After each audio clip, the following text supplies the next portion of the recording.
Nós temos aqui dois capítulos, né, que eles são diferenciados, então eles se agrupam, o capítulo 34, na verdade 3 capítulos, né? 2 capítulos, perdão. Capítulo 34 ao capítulo 35, é um grupo diferenciado, né? Um trecho diferenciado também, porque nós temos mais uma vez um desfecho escatológico para as profecias históricas que acabamos de ver na sessão anterior, a sessão anterior foi do 28 ao 33, ok? Que desfecho histórico é esse? Principalmente são palavras de ânimo, de esperança, de salvação, né? O povo é chamado de filhos de Sião, né? Vai ter uma alegria que é sempre futura, e ela é descrita de uma forma bastante utópica, né? E nessa utopia da descrição, ele só se encaixa muitas vezes em uma coisa mais de últimos tempos, de escatologia mesmo. Embora nós podemos sim comparar as alegrias que esse povo vai viver lá na frente quando a Babilônia cai. E quando lhes é permitido, em 538, né, quando Ciro permite que eles voltem à sua terra, um grupo volte ali e reconstrua o templo e tudo mais. Nós temos redenção, alegrias aí também, ok? Só que toda essa alegria, do jeito que está sendo escrita aqui, ela não se refere só a um momento histórico, ela se refere também a um porvir, né? E ela tem toda uma característica que é escatológica, né? Então, a felicidade de Sião futura, ela vai ser descrita, nós vamos ter uma indignação de Deus contra todas as nações, né? Por que indignação é coisa de esperança? Porque, assim, é uma indignação contra as nações que não estão em Deus, né? E essa indignação contra nações pagãs, elas são necessariamente um ponto de restauração para com o povo de Deus, porque agora aquelas nações até então tinham sido permitidas usufruir, explorar, né, e ser instrumento do próprio Deus para punir o povo dele, mas agora ele se volta contra essas nações para puni-las também, porque afinal elas têm contas para prestar com Deus também. Mas agora é o momento de restauração para o povo dele, para o povo de Jerusalém, tá? O povo de Deus. E aí a gente tem os capítulos 36 a 39, é um bloco histórico, é uma narrativa, né? E aí você conhece bem a narrativa, né? Vamos ter a descrição de Senaqueribe chegando, mandando os mensageiros ali, cercando Jerusalém, mandando mensagens ali para amedrontar Ezequias. Você acha que Deus vai te proteger? E os deuses das outras nações que eu acabei de derrubar não protegeram também, porque esse vai proteger e tudo mais. Ezequias consulta a Deus, clama ao Senhor, vai lá ao profeta Isaías. Isaías é usado por Deus e fala que, na verdade, Deus se levantará para socorrer eles. O que de fato aconteceu, o exército de Senaqueribe foi desbaratinado de forma milagrosa, muitos morreram ali, e o próprio Senaqueribe voltou por causa de confusões no seu império, ele volta ali para suas origens e, como a gente já citou aqui, ele vai ser assassinado pelos seus próprios filhos, né? Nesse bloco também a gente vai ter o momento que Ezequias ele adoece, e aí quando Deus fala para ele, ó, arruma tuas coisas aí, põe as coisas em ordem que você vai morrer. Ele pede ao Senhor misericórdia, fala, Deus lembra de mim, eu te servi e tudo mais. Deus fala, eu vou acrescentar mais 15 anos na sua vida, e é acrescentado, ele vive, de fato ele sobrevive àquela enfermidade que seria para a morte, ela passa, ele não morre daquilo e continua vivendo aí mais uns anos. E o final, o último capítulo, que é o 39, é uma história bem intrigante, porque ele recebe pessoas que vêm de uma terra longínqua, né? E o jeito que o autor fala é que realmente assim, eles não conheciam mesmo. O próprio rei não conhecia, era um povo estranho, né? Lá de longe, da Babilônia, né? E ele mostra todos os tesouros, fala que não tem nada no palácio que ele não mostrou, nada de suas riquezas que ele não tenha mostrado. E a gente vê uma conotação de orgulho nele, parece que o fato de ele ter mostrado essas coisas desagradou a Deus, né? O tom que o profeta trouxe, uma repreensão ali, deu uma conotação de que talvez Ezequias estava bem orgulhosinho na época, mas a gente não sabe direito como interpretar. Só sabemos que o profeta diz que aqueles ali que viram todos aqueles tesouros, aquele povo ali, aqueles representantes, são o mesmo povo que lá na frente vai subjugar o povo de Deus, né? E aí é assim que termina esse bloco. E é uma introdução perfeita para os próximos capítulos. Porque os próximos capítulos, do 40 para frente, nós vamos ter uma descrição bem detalhada da queda da Babilônia, né? E a gente vai mudar um pouco esse cenário de Assíria, e agora o império da vez é Babilônia, né? E fora as descrições ao próprio Nabucodonosor, nós vamos ter outro rei que vai ser bem citado, que é Ciro. Esse é o Ciro que vai derrotar a Babilônia. Então, esse vai ser um assunto bem tratado aqui nesse próximo bloco, né? Porque Deus, trazendo todo o juízo e restauração, ele vai citar esses impérios constantemente. Agora, aqui nesse bloco, nós chegamos numa parte do livro que nós já comentamos e tem uma diferença no jeito de escrever, em algumas poesias adotadas e no próprio assunto. Nunca mais vamos ver o nome de Isaías daqui para frente. As profecias elas vão ter um olhar bem futuro. É bem futuro mesmo. Nós não vamos tocar muito a época de Isaías, na verdade não vamos tocar quase nada. E muito daquela coisa era tão futuro que até pra gente, algumas passagens ainda permanecem futuro, né? Não só para Isaías ali, tá? O principal assunto aqui, e essa parte sim se cumpriu historicamente, é a libertação do povo de Deus das mãos da Babilônia. E aí Ciro vai ser citado frequentemente como instrumento de Deus. É por isso, por ser instrumento de Deus, que Deus vai chamá-lo de servo muitas vezes, porque ele está fazendo as coisas que Deus está determinando que faça, né?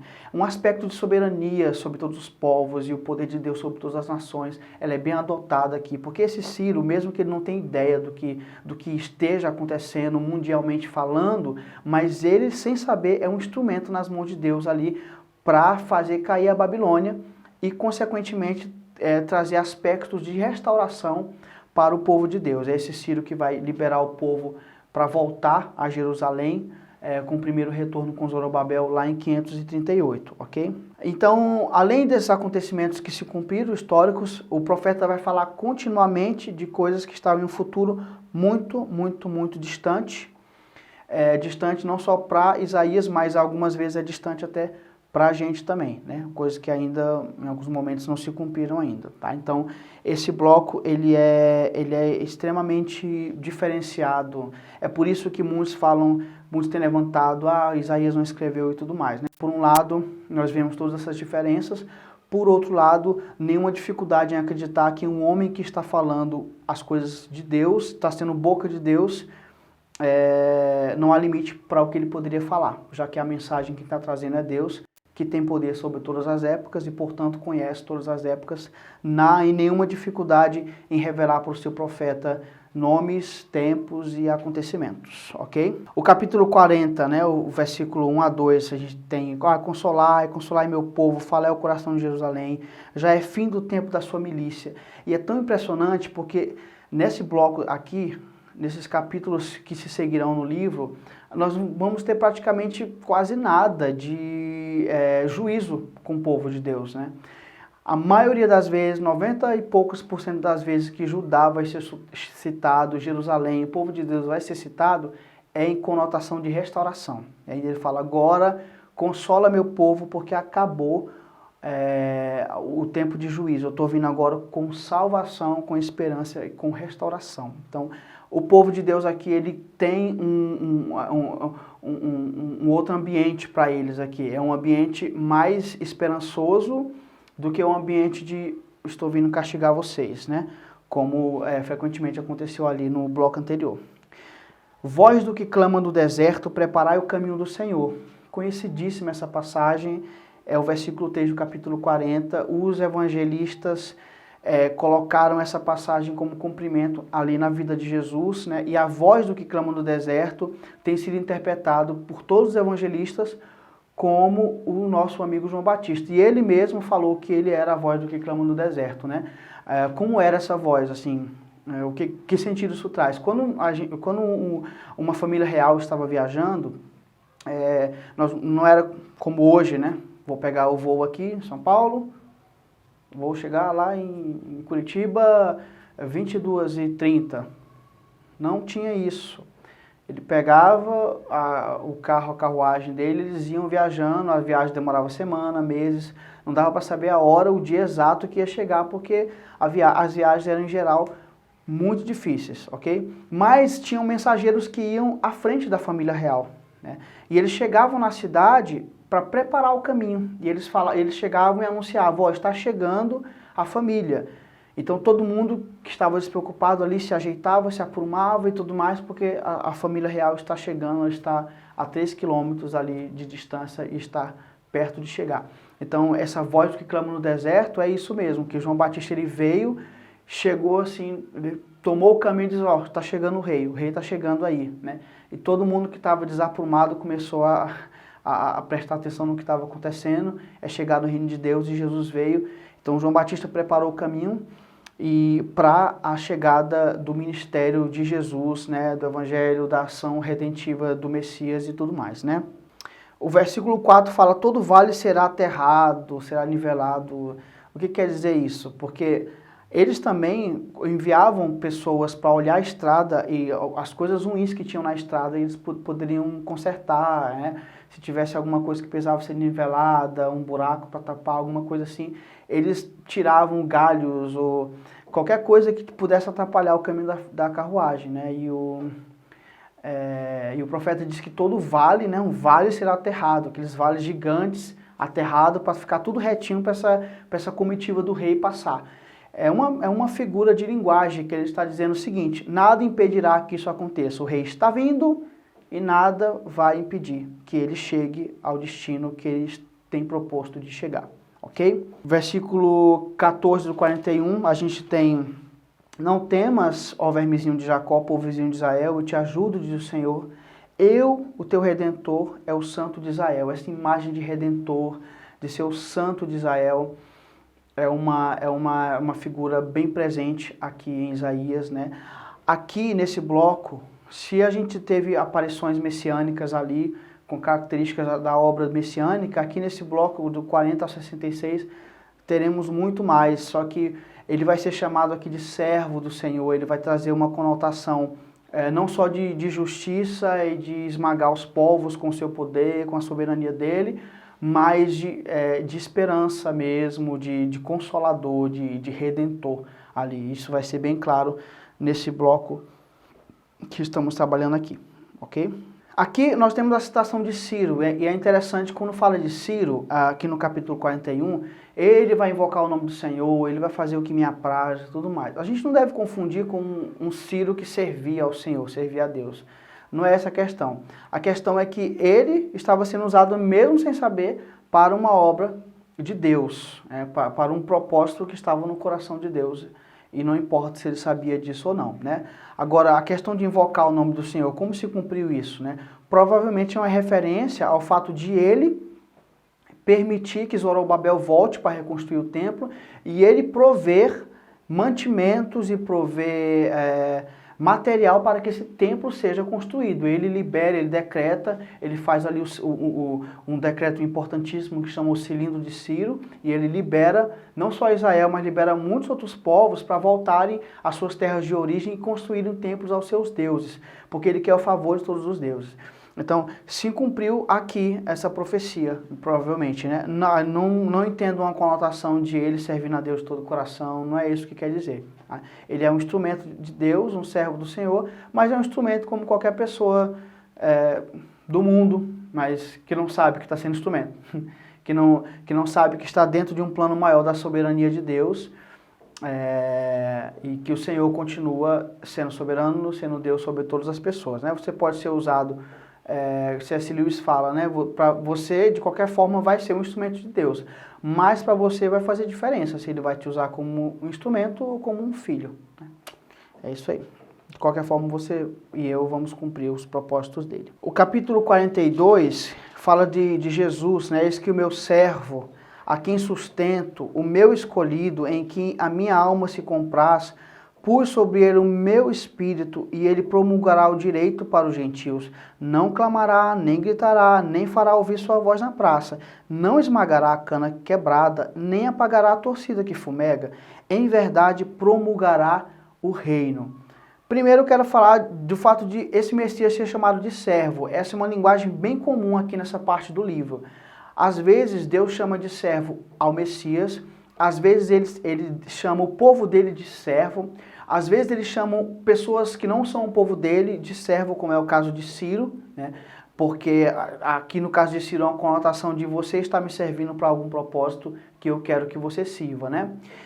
Mas essa palavra servo vai ser altamente usada. Então o Messias aqui ele vai trazer uma característica de ser o servo sofredor em muitos momentos aqui, principalmente naquele capítulo conhecidíssimo e que nos quebranta tanto, que é o capítulo 53, né? Do servo do Senhor que foi esmagado por causa de nossas transgressões, que pelas suas feridas nós fomos sarados, a gente procurou a descendência dele e não encontrou, a gente olhava para ele e não via nada que, em aparência que nos atraísse, né? Mas ele é um homem de dor que sabe o que é padecer, né? Ele era o servo do Senhor. Então essa obra do Messias, ela ganha aqui, além das outras características que já foram citadas, de ele ser o rei sobre todas as nações, mas é adotada aqui uma característica de ele sendo o servo, se entregando, amando o necessitado e vindo de encontro ao frágil, né? O que nos leva a essa passagem, porque a gente olha assim, o que tem a ver o negócio de cana, que ele não vai quebrar a cana seca e não vai apagar um pavio fumegante? O que tem a ver isso? Gente, a cana seca, não sei se você já viu, você pega assim, ela quebra, né? Podre. E o pavio que fumega é aquele paviozinho da candeia, da lamparina, né? Porque fumega, ele não está pegando fogo, a chama não está alta, mas ele está só naquela brasa quase apagando. Então, tanto a cana que é seca, que quebra, quanto o pavio que fumega, são figuras de coisas frágeis, ok? E ao contrário de Ciro, que foi citado anteriormente, que vai vir com poder, pisando, não sei o que, tal, porque para servir esse propósito, aqui é adotado nesse servo do Senhor, nesse Messias, um aspecto de misericórdia, que por mais que ele seja um rei, um super rei, o que rege todas as nações, mas é um aspecto de misericórdia que só é encontrado nele. Por quê? Porque ele não vai pisar naqueles que já são frágeis, essa é a figura. Lá nos evangelhos, Mateus capítulo 12, 20, ele aplica essa passagem a Jesus quando ele cura os enfermos. Então esse Jesus, ele é rei, ele é grande, ele é cheio de poder, mas ele também é cheio de misericórdia. Ele não vai vir sobre o necessitado e acabar de matar ele, de pisar. Ele vai olhar para o necessitado e ele vai se compadecer. Então ele vai olhar para o doente e vai curá-lo, ele vai olhar para o frágil e vai levantá-lo. Ele não vai quebrar a cana que já está seca, ele não vai apagar o pavio que já está ali se extinguindo. Na verdade, ele vai fortalecer aqueles que estão frágeis por causa da misericórdia dele. Essa é a interpretação dessa maravilhosa passagem aqui.